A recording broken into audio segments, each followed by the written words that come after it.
Can you hear me? I doubt that Brian can, but then have you got them in tonight? Oh, they can. 80 bloody years old.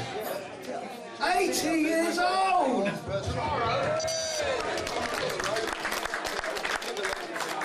Never thought it would happen. I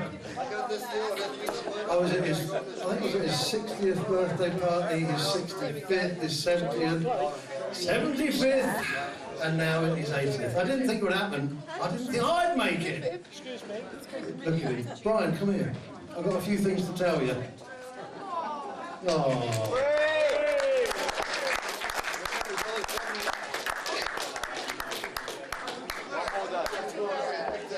I don't know if you... Hang on a minute, it's nice to see both your friends here. Who are the rest of you? Oh, family, yeah. No, you can't pick them. No. First of all, I've got to go back to 1934. Why? Not like that old. Why? Because there's some interesting things about 1934. Have a seat there, mate.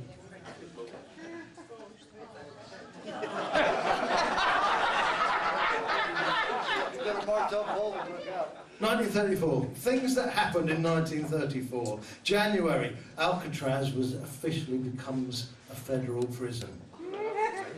I was very lucky. February the 16th, the Australian Civil War starts. March the 20th, Rudolph, how'd you say that? Kunold, be careful there, demonstrates the radar in Kiel, Germany. On March the 26th, Britain introduces the driving test. He never needed to take it. April the 1st. Wasn't April Fool's Day. Bonnie and Clyde killed 2 policemen. He wasn't one of them. April the 19th, Shirley Temple appears in her first movie. What was it? Stand Up and Cheer. Stand Up and Cheer! May the 12th, Duke Ellington had a #1 hit. Anyone know what it was? With Cocktails for Two. June the 3rd, Dr. Frederick Banting, what's that say there, Brian? Co-discoverer of insulin is knighted by the British Queen. Who was it? Incredible Hulk, he's right. July the 1st was the first time an X-ray, this is 1934, the first time an X-ray photo was taken to expose the whole body. You tell me. Rontgen. Nonsense. He lived on the Kohlenstrasse. In Lennep. Yeah, Lennep. Lennep, and his name was Röntgen. Okay. Well done. You got the first prize. While we're talking about Germany, August the 2nd, Adolf Hitler becomes Commander-in-Chief of the German Armed Forces. September the 7th, 1934, saw a new life on planet Earth. That is of Werner Bryan Shaw.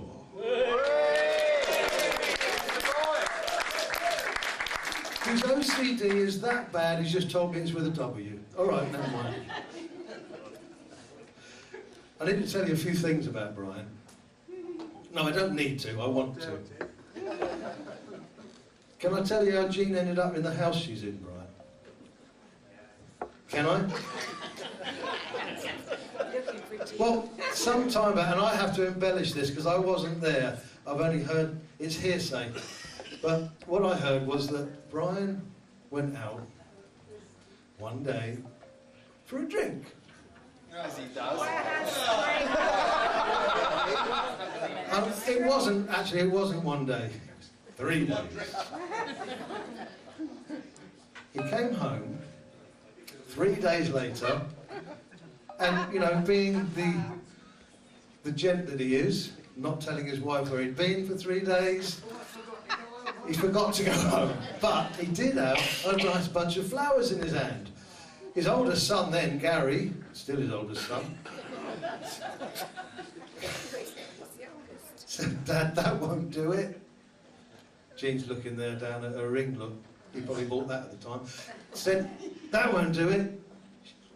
He said, oh my God, what are we going to do? He's still pissed, by the way.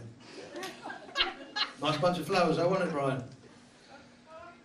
Roses, that was it. Bunch of roses. He said, shall I get her an holiday, Gary? Dad, that won't do it. Shall we get a new car? Dad, that won't do it. Anyway, they're in a beautiful bungalow now over there in Hayling Island. Been there some years. That did it. Langston. That did it. Bloody expensive binge, wasn't it? Yeah. Brian, do you remember the time, this is another time, when you were trying to save money? Do you know, if you know Brian well, you'd know this, wouldn't you?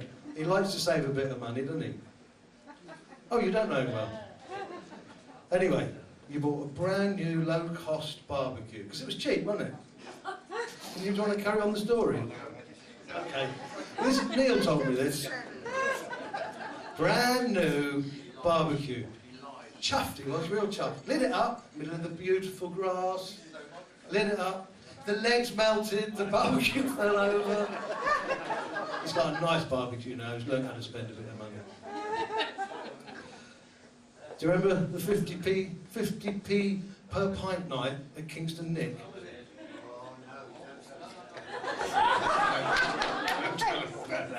I will. 50 pence a pint, Kingston Nick. Brian turns up there regularly. I've heard tonight there was one time when it was 10p a pint. We're not going to talk about that night, but we're going to talk about one of the 50p per pint nights. Is anyone else in here that was there? He just went out the door. Go on. Mickey Mac. He went that way. Steve Boyce,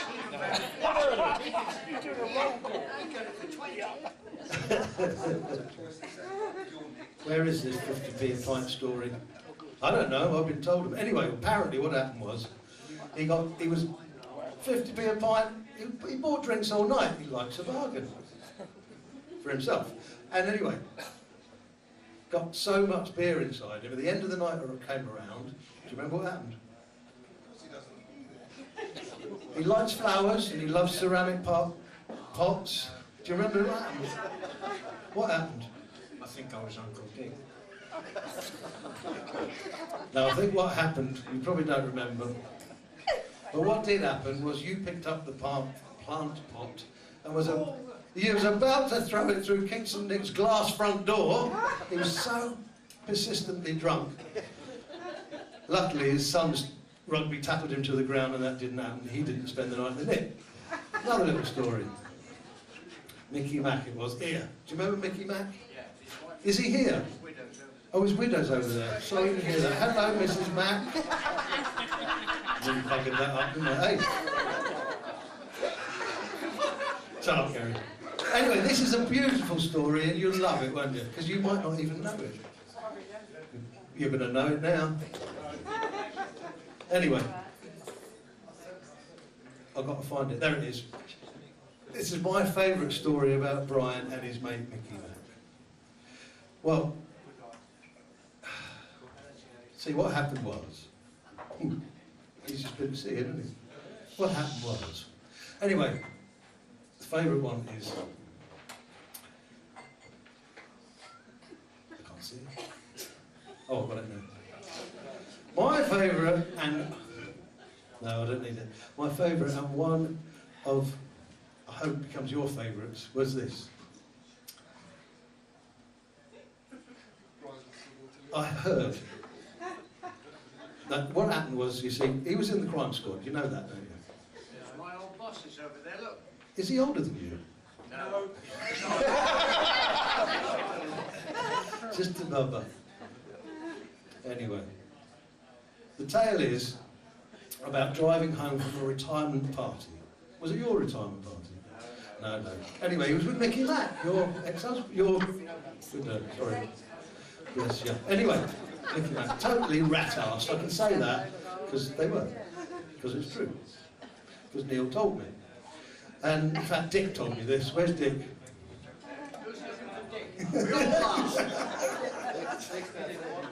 Anyway, I've got to get this one out because I think it's hilarious. He got stopped. He got stopped. They're driving home. They're out wrecked, driving home. Policeman, pickled, driving home. It was like that in those days. It was compulsory. Anyway, got stopped by a uniform. Do you remember? Portsdown Hill. Do you remember, Jean? You weren't even there. He came in and told the truth this time, didn't he? What happened was this. He got stopped by the uniform. Went window down. Uniform says, "Let's chat. Where are you from?" Mrs. Mack. "Where are you from?" says this uniform to Mickey Mack. He says, "Us from Bognor. Us from Bognor." Anyway, a little chat went on, and eventually they were allowed to go home. They probably told him that, you know, he's still away. They probably told him. Anyway, radio went, he had to go, that was it. Radio went, he had to go. Anyway, they drove on. Brian says, about 3 miles down the road, "Hey Mick, you don't live in Bognor?" He says, "I know, I couldn't say Chichester." True story. Is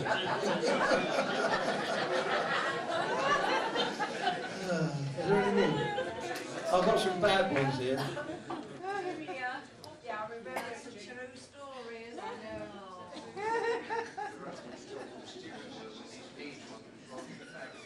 That one a fag, Brian. Right, without further ado, I was going to get Brian to do something. I'm not going to embarrass him. He's going to keep his trousers on tonight. I'm going to hand you over to Jeff. And there's a little something that I don't know what's going on. You can go back to your seat. Big round of applause on Brian. Celebrating his 21st birthday for the 59th time. Here. Thank you for that. Well, good evening, ladies and gentlemen. I'm just going to talk a little bit, very swiftly, about, as regards his mates, his ex-mates. Okay, most of us here, well, quite a lot of us here have known Brian for a long time, going back through various watering holes like the fire station and all that sort of stuff. You may know him as Brian or Werner. We know him as the Kraut. Okay, and we always have done. One thing that we, over the years, that we've learnt about Brian is his sense of humour, which some people can understand, some people can't. I'll just give you a quick example. He came into the club one day and he said, "My Uncle Otto, right, was a major input to the redesign of Plymouth." And we sort of looked at him and said, well, what was he, was he an architect or something? He said, "No, he was a German box pilot." Okay, so some of you know, but that's the type of thing we go. The other thing about Brian is he's a bit of a wind-up merchant. And one of the things he continuously winds up everybody, including me, because I'm a bit of a wildlife freak. He keeps on talking about his powerful rifles that he keeps in his home and all that sort of stuff, and how he keeps shooting the squirrels and he keeps sort of thinking, you know, trying to sort of, you know, get me going. So if Brian, would you come up here, because the squirrels have decided to rebel against you, and they sent you a birthday card.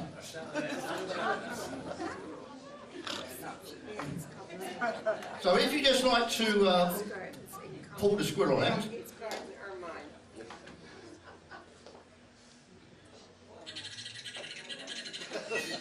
Okay, so that's from then, you murdering sod, right? Now, one thing about this rifle bit was, which actually backfired on him, if you excuse the pun, backfired on him. He was actually getting one of these high-powered rifles in his back garden, and he was trying to tune it in and all that stuff, and the thing went off.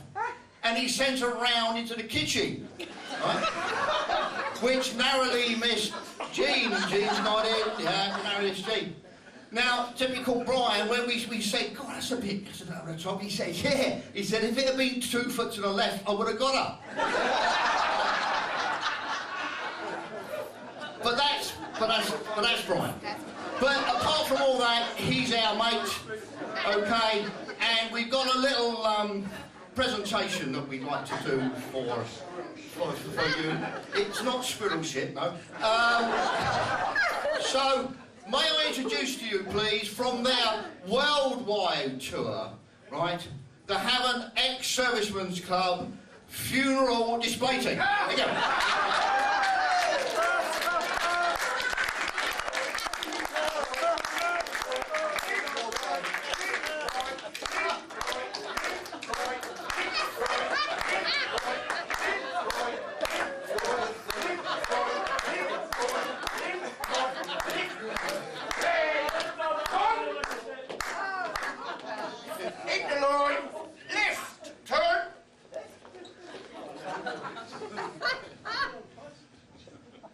Right, so Brian, if you like stand up, okay, can we all be upstanding, please? And we're going to do a little toast to Brian for his birthday.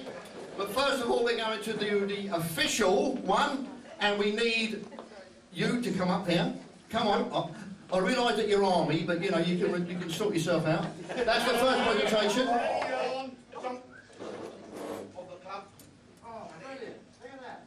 Go with the tray. And to go with a tray, you need a glass. And Ron, who is RAF, so don't boo.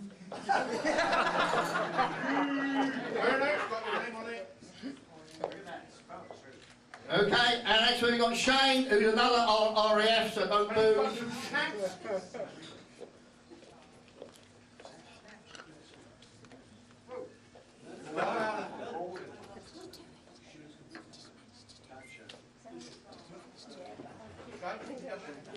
Right, step back, lads. Okay, so, first of all, we do the official one. General salute. Present. Snaps. 1, 2, 3. Over 2, 3. Down 2, 3. Happy birthday. And can we have everybody else now?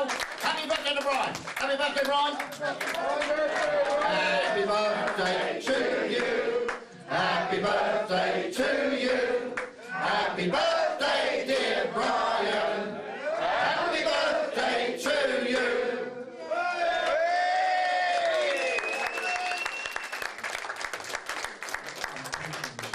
I don't believe this is happening.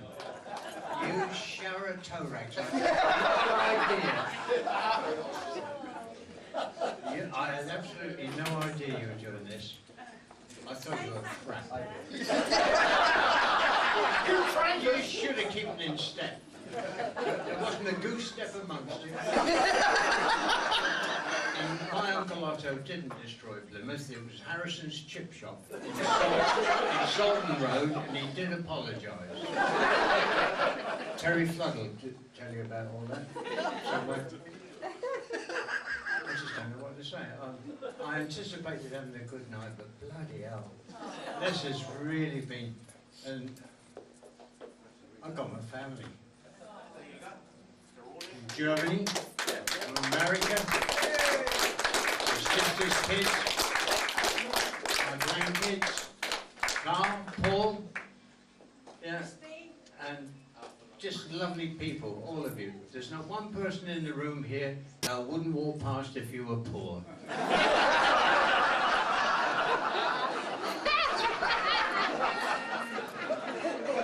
I would probably pause and say, oh, tough. I've got to tell you a quick story because Bob didn't mention it, but a really, really good friend of mine passed away a couple of years ago, Ray Dryden, and all our boxing enthusiasts knew Ray well. Top British amateur and European champion. When he was a naval patrolman, and I was a young motorcyclist in I was in the patrol headquarters having an illegal glass of rum, and they stole my motorbike. And this wasn't a little bike, it was a bloody great Bonneville, and they got it on the toilet roof. and they made me go down on my knees and beg them to bring it down. There were blue lights flashing, horns going, and all this stuff. And poor old Ray's not here, but his lovely family are represented here. Where are they? There they are. And when Ray's son David walked in the door, I nearly fell over it. It was just like looking at Ray again. But looking around the room, I'm so touched that so many of you freeloaders took advantage. I know most of you only came to listen to my son and his band and his group played such wonderful music because I taught them everything they know.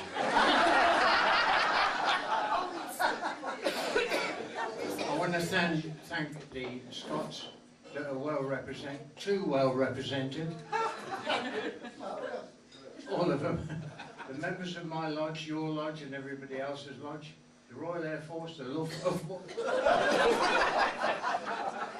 Kriegsmarine, I'll get right in a minute. I better quit while I'm ahead because I'll start to get a bit emotional and wet myself. Again. Jean's nodding ahead. That means keep going. That means keep going. You ready for a reload? Yeah. She said, have you changed your enemy?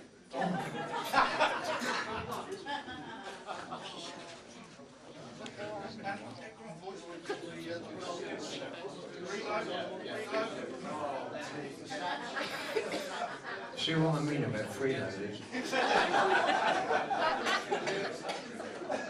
Ralph, did you make this schnapps? Of course. Goldwasser.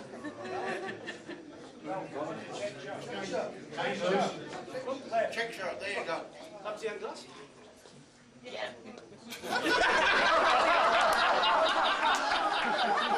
Nah. Prost. Prost, Ralph. Prost.